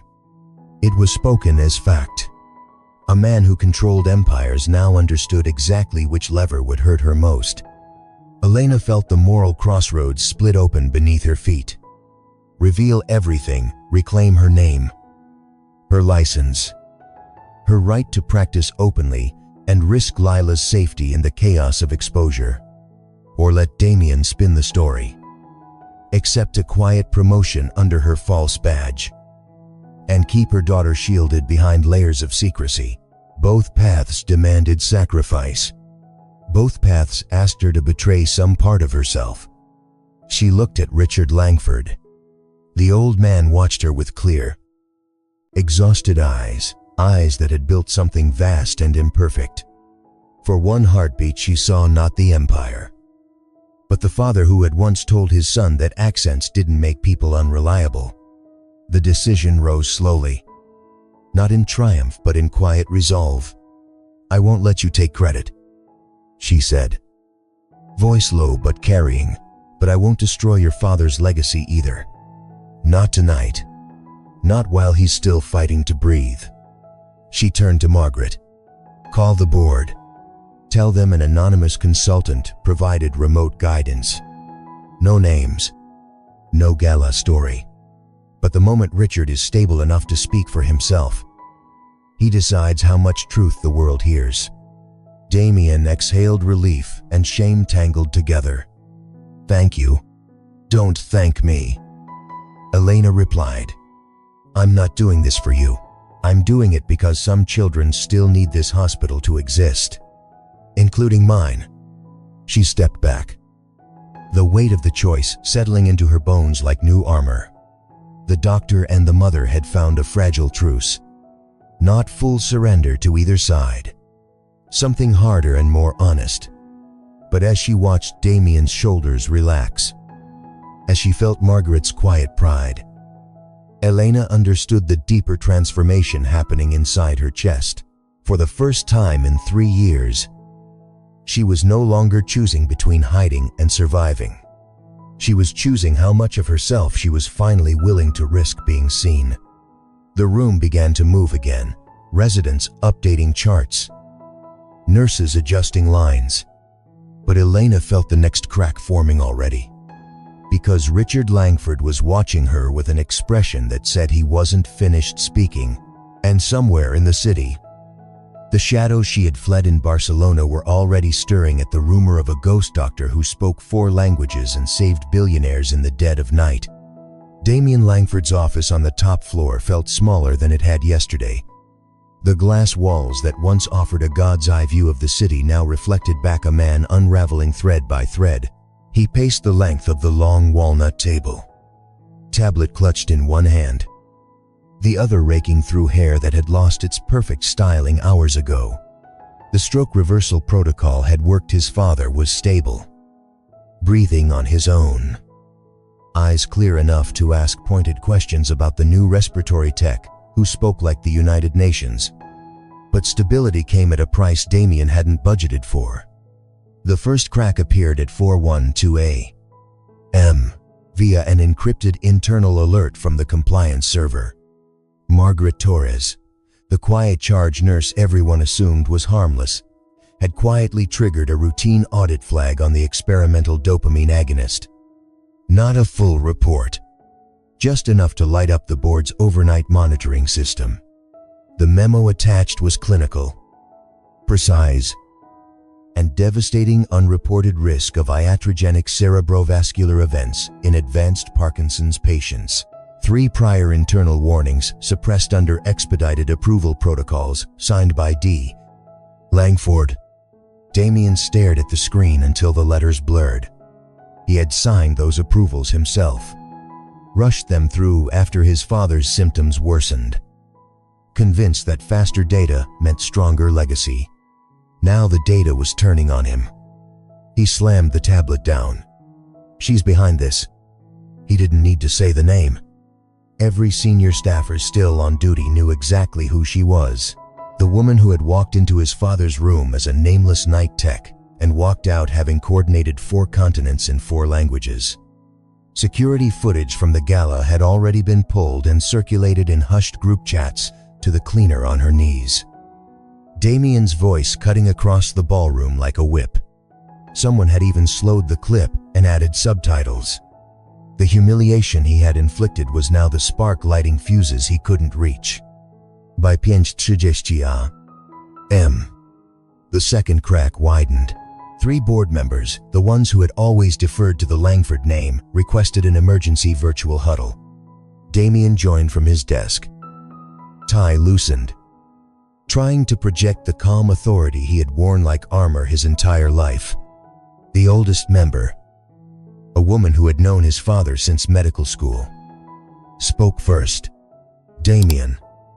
The override in 412 saved Richard's life. But the drug that nearly killed him was one you fast-tracked. We're seeing similar patterns in 2 other trials. Suppressed adverse event reports. Is there something we should know before the morning news cycle wakes up? Damian opened his mouth to deflect standard procedure. Isolated incident. Internal review already underway, but the words died when a new file appeared in the shared drive. Margaret again. She had attached the original lab notes from 6 months ago. The ones he had personally redacted before presenting to the board. The unedited version showed clear red flags. The edited version, the one the world had seen, did not. He felt the tilt happen in real time. The board members' faces on the screen shifted from concern to something colder. Questions multiplied. Why had the foundation waitlist for pediatric cases like Leela's been quietly frozen while experimental wings received unlimited funding? Why had the charity gala raised record sums yet the pediatric dialysis program was still operating at 60% capacity? Each query landed like another brick, removed from the foundation of his authority. He tried to steer the conversation back to gratitude his father was alive. The hospital's reputation intact, but the members were already requesting full access to every trial he had touched in the last 18 months. One of them, a quiet investor who had never challenged the family before, said the words that turned Damian's blood cold. Perhaps it's time we hear directly from the consultant who coordinated the rescue, anonymously or not. Her input seems to be the only thing keeping us out of headlines today. Damian ended the call with a promise of full transparency by noon. The moment the screen went dark, he hurled the tablet across the room. It shattered against the glass wall, leaving a spiderweb crack that mirrored the one spreading through his chest. He was alone now in a way he had never been. His father, the one person whose approval had always anchored him, was awake downstairs asking nurses pointed questions about the doctor who saved me. The staff who once moved at his command now glanced away when he passed. Even the security team had rerouted his private elevator access pending routine verification. The empire he had spent his adult life preparing to inherit was quietly voting with its silence. And at the center of it all stood Elena Vargas, not screaming for revenge, not leaking the gala footage, simply existing with her knowledge, her languages, her quiet moral line in the sand. She had chosen not to burn everything down yet. That restraint terrified him more than open war would have, because it meant she held the match, and she was deciding how much of his world deserved to burn. Damian sank into the leather chair that had once felt like a throne, his left hand, the same one that had trembled slightly for months. The tremor he had hidden even from his father shook now with something deeper than Parkinson's. Fear. Real, visceral fear that the golden heir was becoming the liability his father had always quietly worried he might be. He pulled up the internal directory and stared at the new entry, Maria Ruiz. Respiratory tech. The false name she still wore like borrowed armor. He could have her removed in minutes. One call to security, one quiet payout. But he knew with the same certainty that had once made him untouchable that removing her now would only prove every accusation the board was beginning to whisper. The empire was crumbling not with explosions, but with small, precise removals of trust. Each piece Margaret quietly fed into the system. Each question the board dared to ask. Each glance from staff who no longer feared him the way they once had. All of it tilted the balance further toward the woman he had once ordered off the floor like she was nothing. Damian pressed his palms against his eyes, and for the first time in his privileged life felt the crushing weight of consequence. Downstairs, in the quiet of the executive wing, Elena sat beside Richard Langford's bed, reviewing charts in 4 languages at once while Margaret stood guard at the door. They didn't speak much. They didn't need to.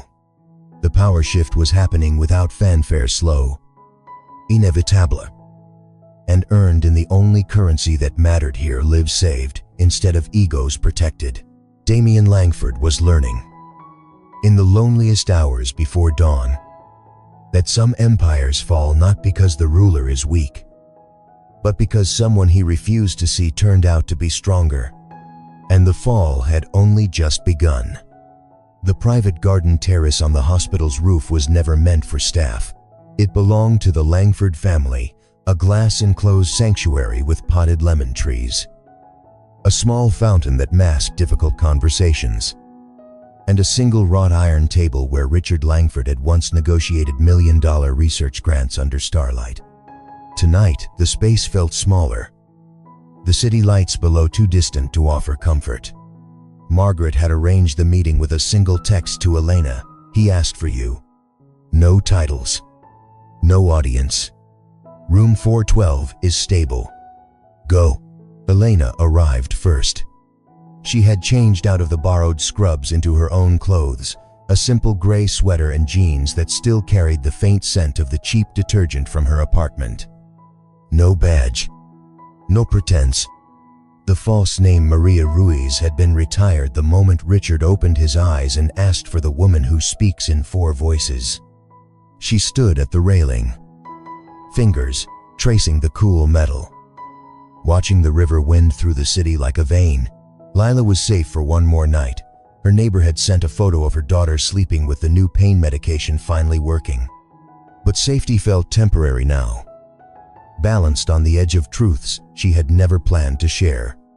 Damian arrived 10 minutes later. Alone. No entourage. No tablet. He wore the same rumpled shirt from the stroke crisis. Sleeves rolled high, the tremor in his left hand visible when he reached for the chair. He didn't sit at first. He simply stood on the opposite side of the table. The fountain's soft trickle, the only sound between them. "You could have let him die," he said finally. The words weren't accusatory. They were exhausted. "After what I did at the gala, after the way I spoke to you, you had every reason to walk away and let the system I built fail him." Elena turned slowly. The power imbalance that had once crushed her under Italian leather soles and ballroom laughter had shifted. But it hadn't vanished. He was still the heir. She was still the immigrant mother whose every paycheck had been measured in dialysis cycles. Yet something in his eyes hollowed out. Unguarded, made the old rage feel heavier than necessary. "I didn't save him for you," she answered. Her voice carried the accent she no longer tried to flatten. "I saved him because a man's life isn't currency for your ego, and because somewhere under all that entitlement, your father still believes medicine should heal people instead of protect stock prices." Damian winced, but he didn't deflect. He pulled out the chair and sat, elbows on the table, head bowed for a moment like a boxer between rounds. When he looked up, the golden boy polish was gone. "My mother died when I was 14, he said quietly. "Brain aneurysm. Undiagnosed. The kind of thing that should have been caught in a place like this. My father buried himself in work after that. Built this empire so no one else would ever lose someone the way we did.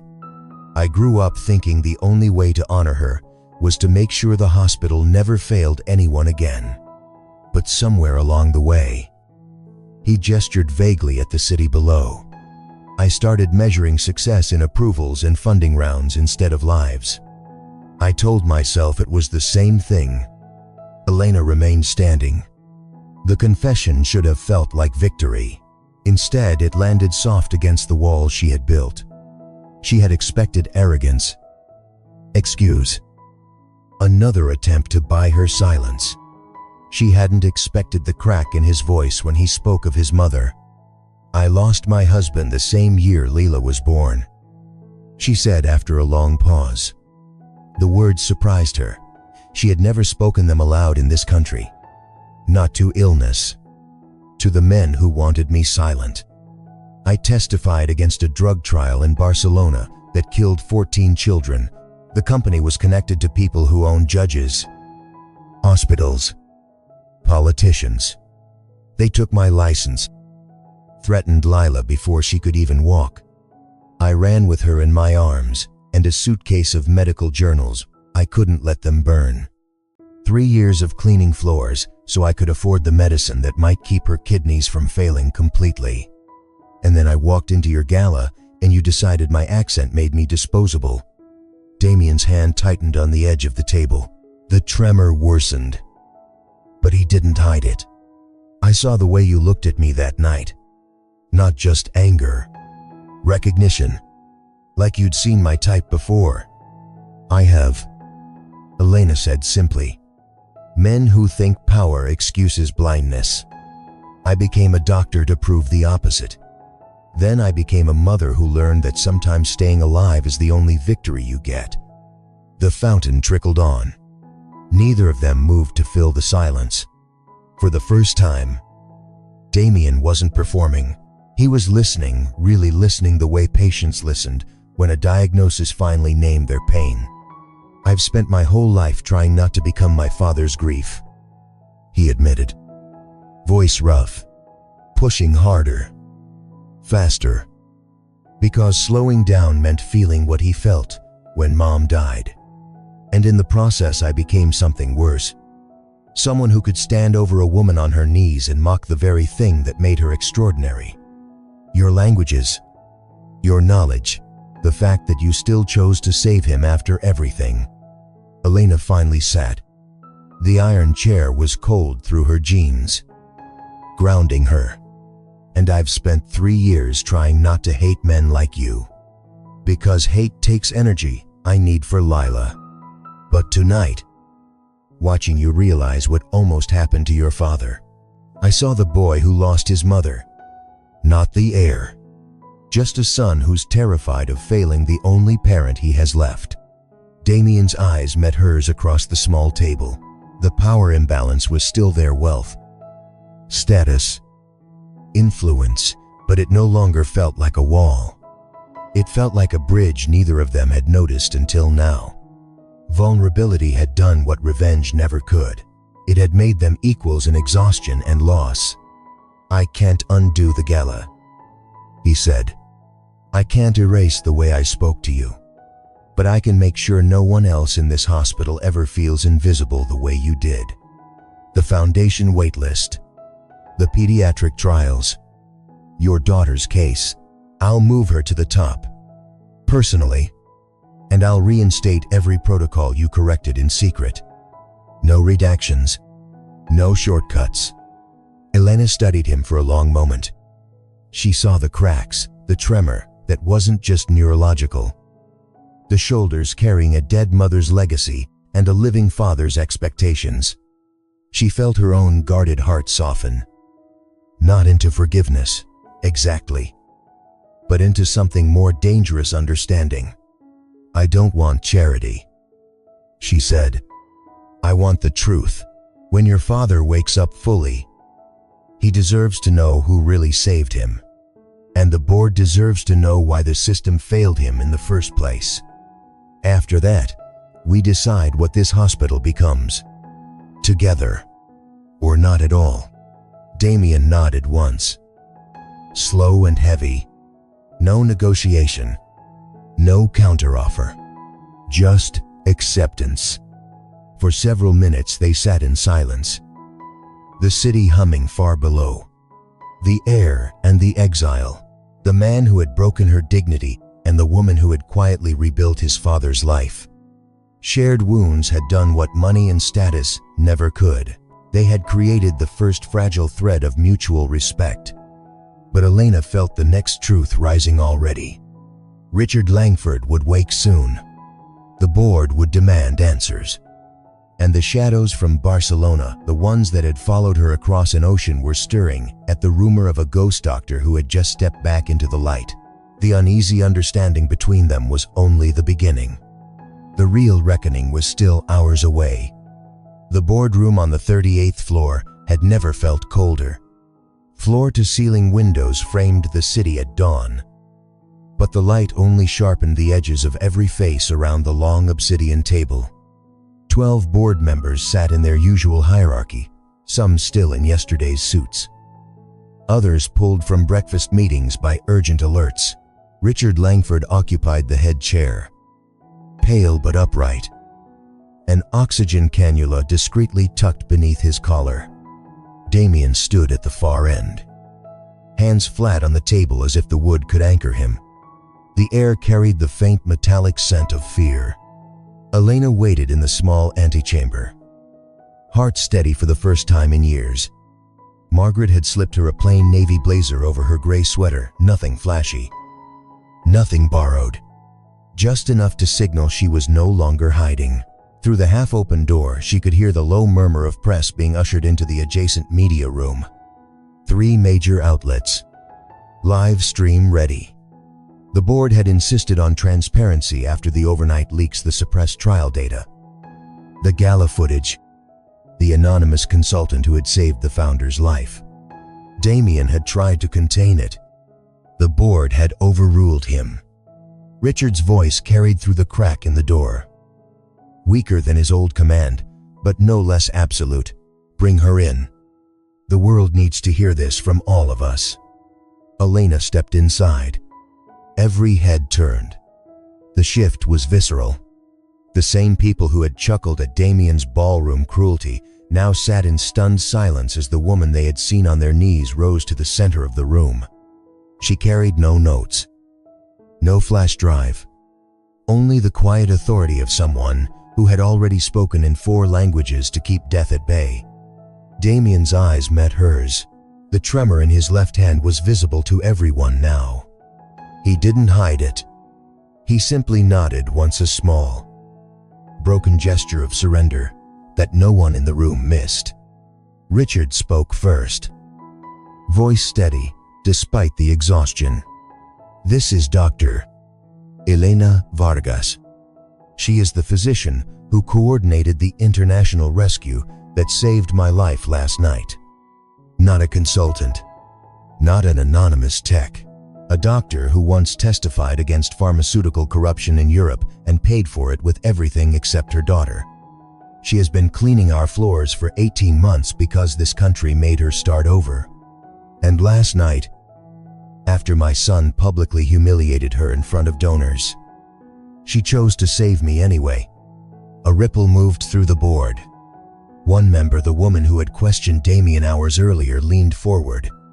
Dr. Vargas, the protocols you overrode, they were approved under your son's signature. Mr. Langford, we have the unredacted files now. 3 children in early trials showed similar neurological risks.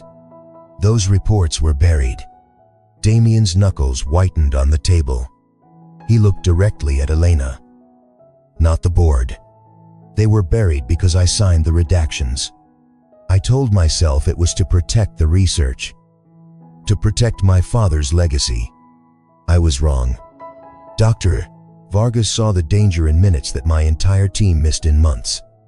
She speaks the language of medicine the way the rest of us only pretend to. And she did it while I treated her like she was nothing. The press room next door had gone silent. The live feed caught every word. Elena felt the weight of cameras and microphones pressing against the glass wall. But she kept her gaze on Damian.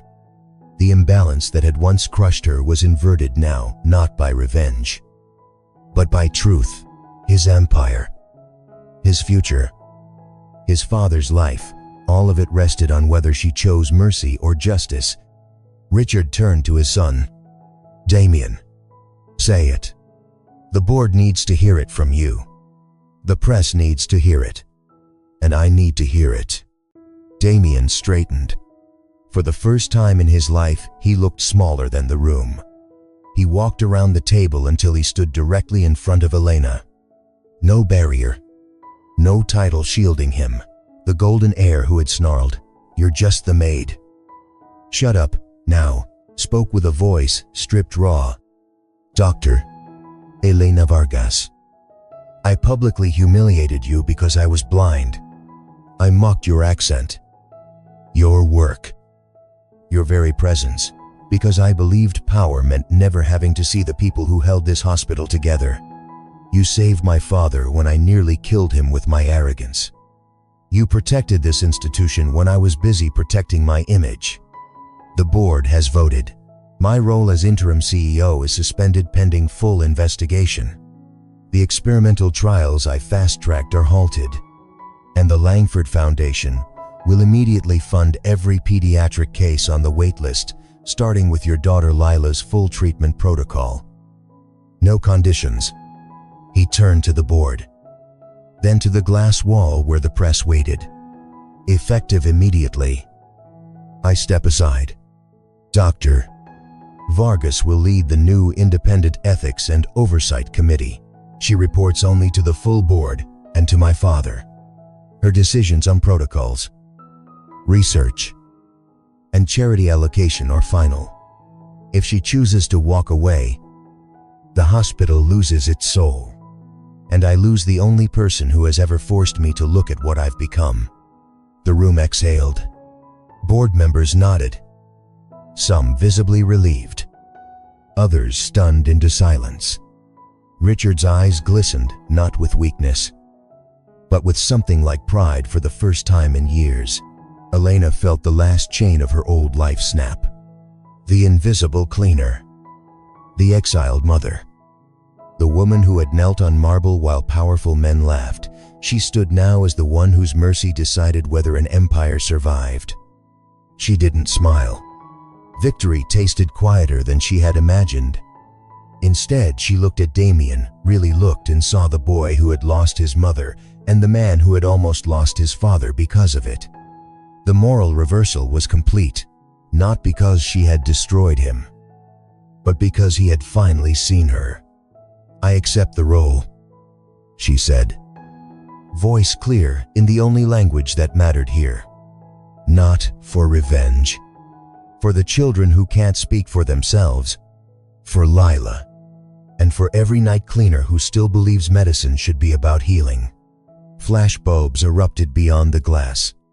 The live stream chat exploded, but inside the boardroom the only sound was Richard Langford's quiet applause, slow, deliberate.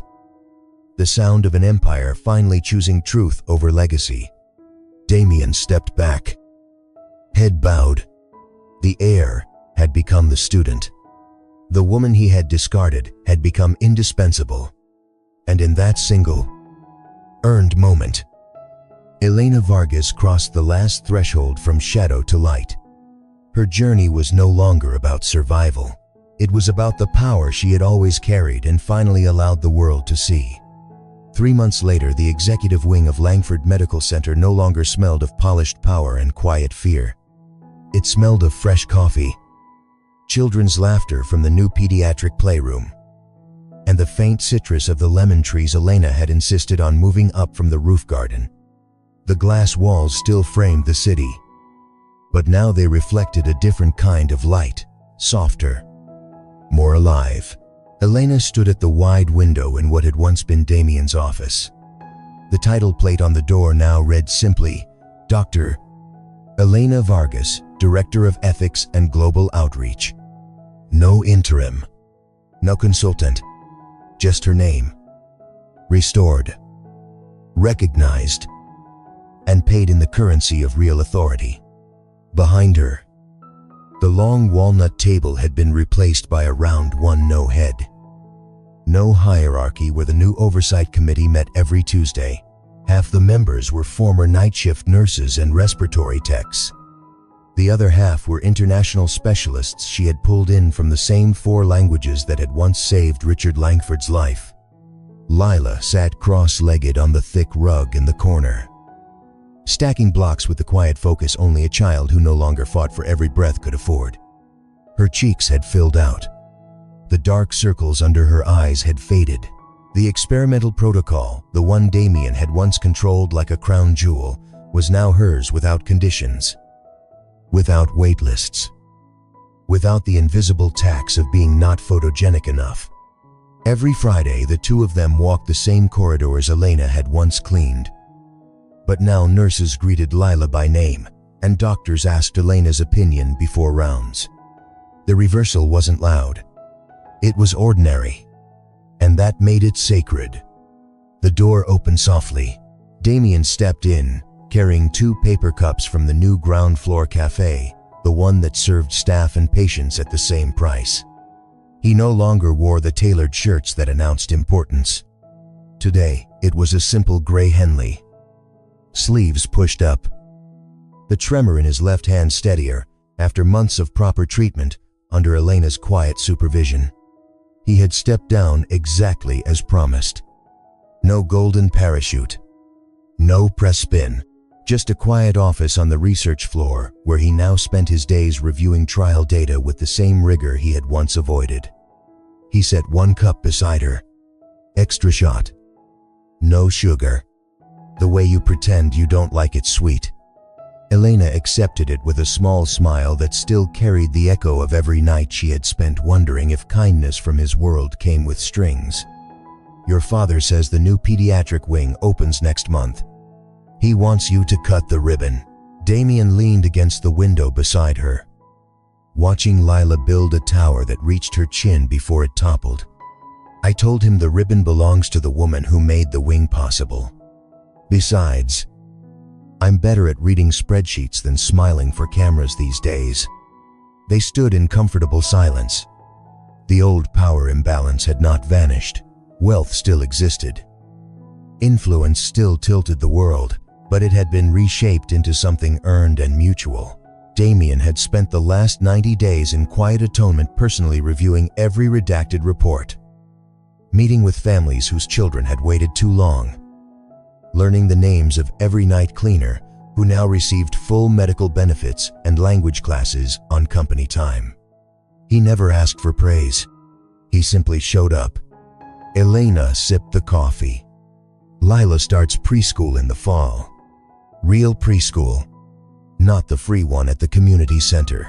She asked if you could come to her first show and tell. She wants to bring the stuffed fox you gave her after the gala night. Damian's throat worked. I'd like that. More than I can say. Richard Langford appeared in the doorway then, moving slower than before, but with the steady gait of a man who had stared at death and chosen to keep building anyway. He carried a single folder, the final ethics charter Elena had drafted. He placed it on the round table like an offering. The board approved every line. He said, no shortcuts, no redactions, and the international exchange program you proposed, fully funded. Doctors from Barcelona, Cairo, Beijing, Paris, all coming here on full scholarships, starting with the ones who once worked beside you before exile. Elena felt the last piece of her old life click into place.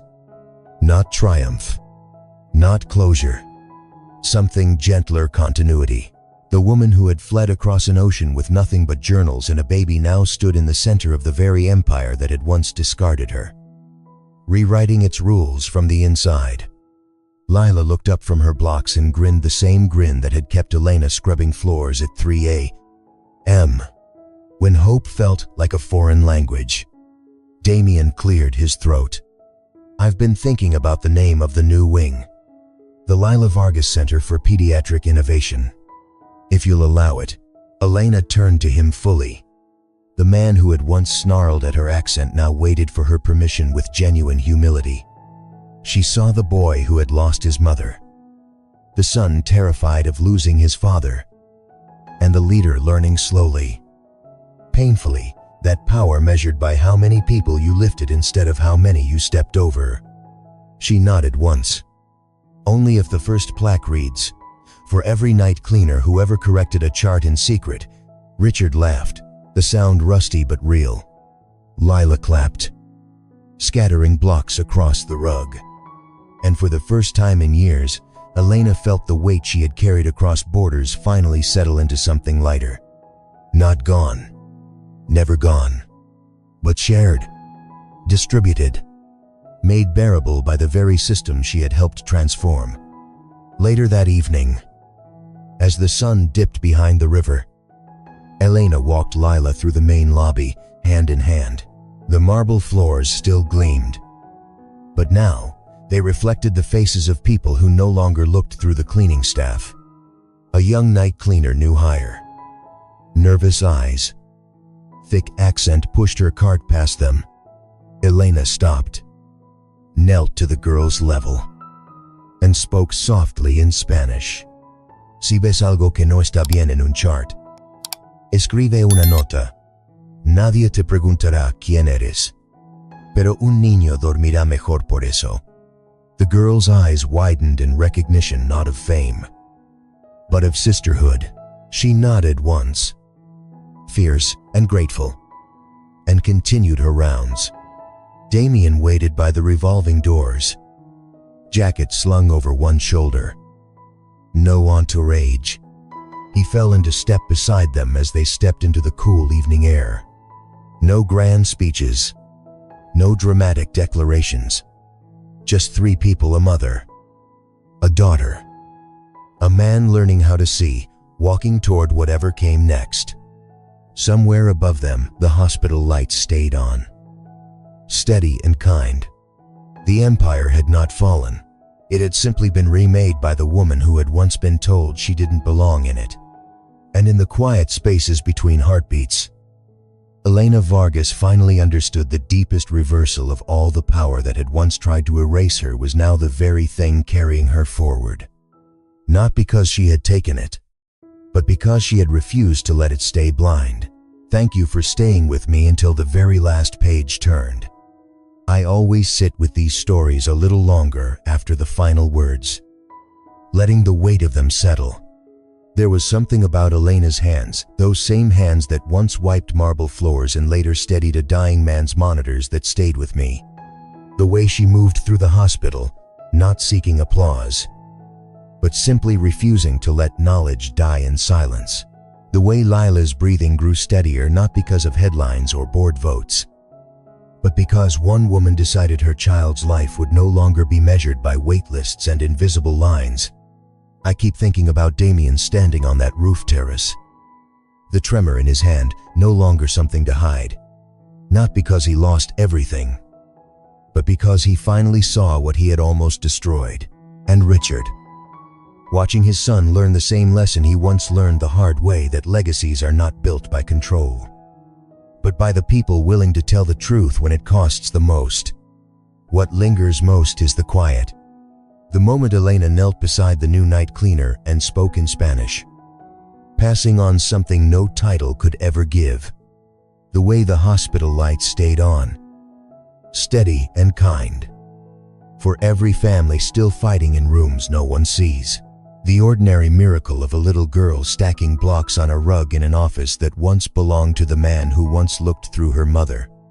Life rarely hands us clean reversals or perfect justice.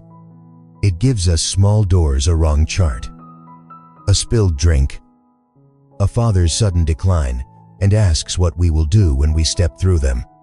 Elena stepped through, carrying her daughter's future and her own buried brilliance. She didn't burn the empire down. She simply refused to let it stay blind. Wherever you are right now, I hope you carry a piece of that refusal with you. The next time you pass someone working late, someone speaking with an accent, someone whose hands keep the world running while the rest of us sleep, look a moment longer. You may be standing inside someone else's turning point. The city lights are still shining outside my window. Somewhere, a mother is watching her child breathe easier tonight because one woman chose to be seen. And that, more than any title or reversal, feels like the truest ending. Take care of the quiet parts of yourself. Until we meet again in another story.